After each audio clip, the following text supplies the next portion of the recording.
The second day of a presidential election is underway in Egypt. President Sisi faces only one opponent, longtime supporter Mousa Mustafa Mousa.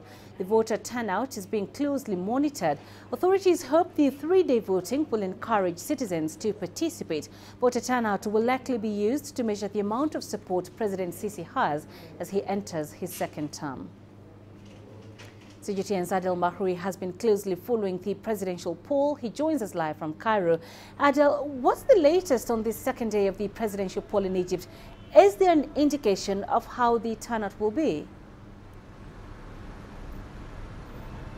Well, the turnout in itself has not been given out on the first day in terms of official numbers. The National Elections Authority said that the governorships with the most turnout are Greater Cairo with its three major cities, Cairo, Giza, and Qalyubia, and Alexandria. And these are the biggest four Egyptian cities all over the country.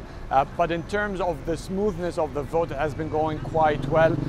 There isn't any significant change between the early hours on the first day of the elections yesterday and what we're seeing today on the early hours of the vote. The turnout seems to be moderate. In the afternoons after working hours, it does get a little bit bigger, but as numbers there are still no indications, and it seems that the Elections Authority is not intending to give any numbers on the turnout until tomorrow, where the vote ends and it announces the number, the results of the election and the exact number of those who voted.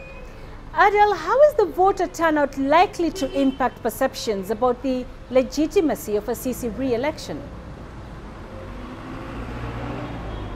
Well, legally there are no concerns. According to the Egyptian constitution and governing laws of the election, President el-Sisi, if he was running alone with no other competitor, then he must have 5% of the national votes in general.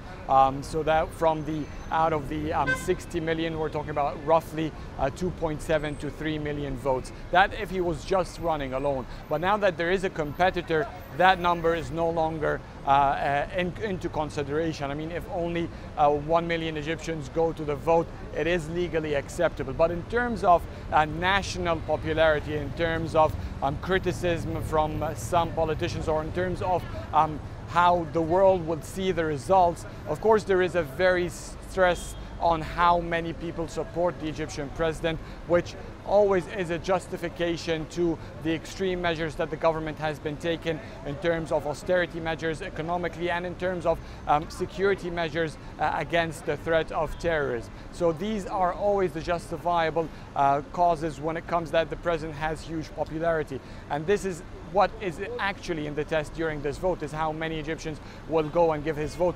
Will the president get the roughly 24 million who voted for him during the first term, or has these austerity measures that have put the country under phenomenal, actually historic inflation rates and have caused price hikes that more than any Egyptian has seen in recent decades. So all of this had affected the popularity of the Egyptian president, but to what extent it's what this election is about, and it will show by the end of the day tomorrow when the vote is over and we'll see the results. This is the indication, the actual numbers that will reflect exactly how popular is the president on the ground. All right, Adel Mahroui, live for us there in Cairo. Thank you, Adel.